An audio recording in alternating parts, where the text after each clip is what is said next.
So ayun guys, no? Magandang gabi sa inyo lahat. Ngayon, i-unbox lang natin yung something special na binili namin para syempre mas maganda yung video editing and then yung quality ng video na mapapakita namin dun sa vlog namin. So yun. So let's unbox muna yung camera na binili namin kanina. So yun. Ito, binili namin kanina yung DJI na Osmo 360 camera. Ito yung adventure package nila. So, yun. Let's see kung hindi ko kasi alam kung ano rin yung nasa loob pa nito eh, no? So, nakikita ko lang through online. Then, ito is parang ano siya, nirekomenda rin nung friend namin na nagvo-vlog din. Shout out kay Movo Flow, kay Kuya Jan, na ito karo yung hintay namin. Kasi nung last time na nag-ride kami sa Bicol, ang unit niya kasi is yung Osmo 5 yata, yung action cam. And then yung sa akin kasi, ang gamit ko, etong GoPro ko na Black Series na 7. So, lumang-luma na siya. Since Dubai ko pa siya ginagamit. Then, yun. Nung time na nag-Bicol kami, nasira na yung parang ano niya, yung waterproofing niya. Nagkaroon na ng butas yung gilid. Siguro, plano ko dito is parang second cam ko na lang siya. Ito na yung magiging main camera ko. After a week ng paghihintay, dumating din siya. Tinry namin maghanap ng discounted na unit. Kaso wala eh. Same price lang kasi nga bago pa siya sa market.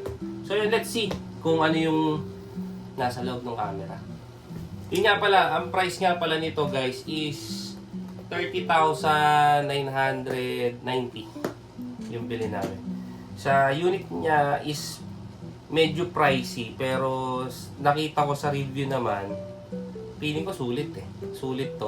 Meron kang action cam na pwede mo i-mount sa helmet mo. At the same time, meron kang 360 camera. So hindi na parang papalit-palit. Ito yung pinaka the best na camera para sa akin sa ngayon. 2-in-1 siya. Shoutout nga pala kay Mrs. kasi napaka-supportive niya sa akin pagdating dito sa mga video-video. Ako, ano lang naman ako. Bago lang naman tayo guys.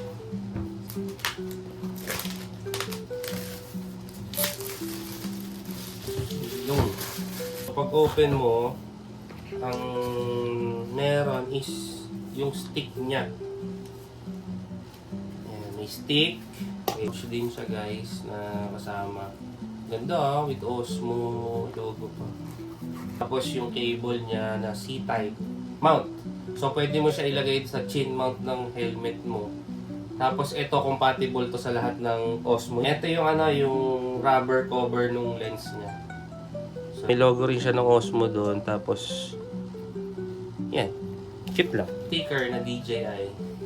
So ang ganda no. Parang ayoko muna ikabit. Baka ilagay ko na lang sa helmet ko. Yung parang casing niya. Ano ba tawag dito? Charging, parang po charging port mo siya. Tapos may tatlong battery na siyang kasama. So yun, napaka-generous lang ng DJI pagdating sa ganun. Kasi sa ibang bibili mo pa, isang battery lang yung kasama. Tapos bibili mo pa. Continue tayo guys. Laman niya is yung stick. Yan. Yung parang selfie stick niya. And then, yan. Quality ganito. Yan.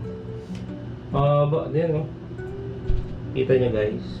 Yan, ganyan siya kahaba. Yan, selfie stick. Yung pouch. Pouch niya. Then may siya, may panglinis. Panglinis ng lens. Tapos yung rubber na cover ng lens niya. C-type na charger. Yung magnetic na connector sa cellphone, sorry. Magnetic na connector sa camera. Yan, kabit ko na. Tapos yung charging port niya na may tatlong battery. Tapos open na natin. Ito yung the most awaited moment. Tagal kong nag-vlog, then ang gamit ko is yung GoPro ko. Yan, GoPro na yung ginamit ko ngayon. Ang hirap mag-edit sa kanya. So ito, try naman natin para may iba lang. DJI naman. Yun Ang ganda niya. Actually, meron na tong ano guys, 105 na built-in memory. Yan, ang ganda niya oh. Yung medyo slick lang siya.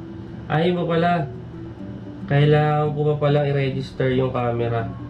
I-QR code ko pa sa akin. So yun, setup ko na lang mamaya to, tapos possible bukas ng umaga i-try kong mag-shoot kahit pa paano para makita lang natin kung maganda talaga yung comparison natin, kung ano yung mas magandang video, kung yung sa GoPro ko ba before or etong Osmo na. Siyempre. Hindi lang dito natatapos guys yung ano natin, yung unboxing natin. Eto, yan guys. So ito yung mic mini ni DJI. Okay na lang natin. So yun, yung mic, ang kasama niya, manual and then sticker ulit. So dalawa na yung sticker ko. Yan, nasa bag na siya. Okay natin. Yan.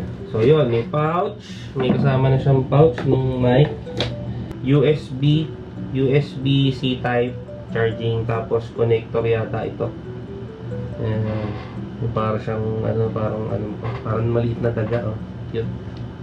Para hindi alam ko ang trabaho nito para hindi siya maingay. Tama ba? Correct me if I'm wrong guys ha. May dalawang mic na siya. Ito yung mic. Yan, ganda. Tapos ito yung receiver. Alam ko ito yung receiver eh. Bali dalawa yung mic niya. Ito yung magnetic, sinasabi ko sa inyo. Sobrang kapit niyan.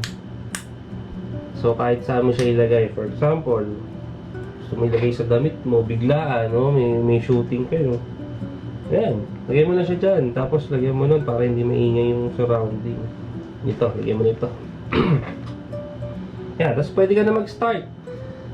Yun, naaranin ko pa. Talagang first time ko lang din talaga magkaroon ng mga gantong gadget. So, yun. Let's see bukas na umaga kung paano yung setup.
Testing. Super nice. Testing natin kung okay siya.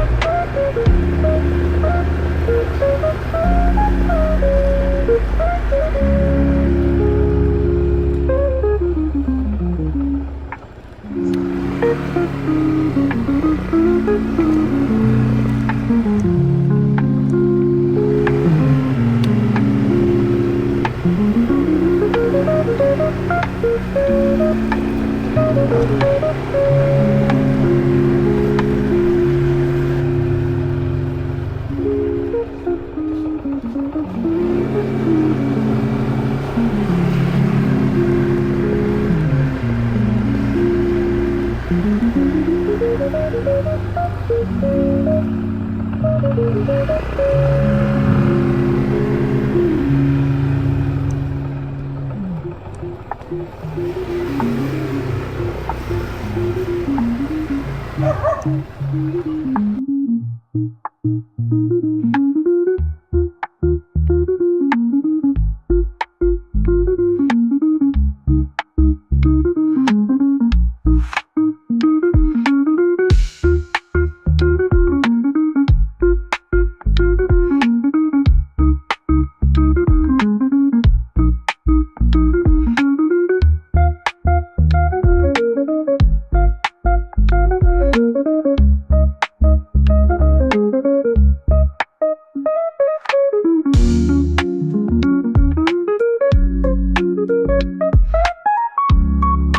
cute nito yun, no? Parang nasa maliit na mundo. Yun lang, nakakatuwa siya. Based on my opinion guys, ang pinaka-best na kuha dito ay yung 360. Given naman as 8K resolution kasi siya. So yun nga, nagdidepende naman yan kung paano nyo siya isi-set up. Tapos check nyo na lang din sa YouTube kung paano yung mga tutorials. Madali lang naman guys. Kahit ako, continuous learning pa rin eh. Nood-nood lang din na YouTube, paano yung tutorial, paano mag-edit. Ganun lang. Sa ngayon, short videos muna tayo. Pero soon, gagawa pa rin tayo ng magagandang video para sa inyo guys. Thank you sa panonood. Bye guys!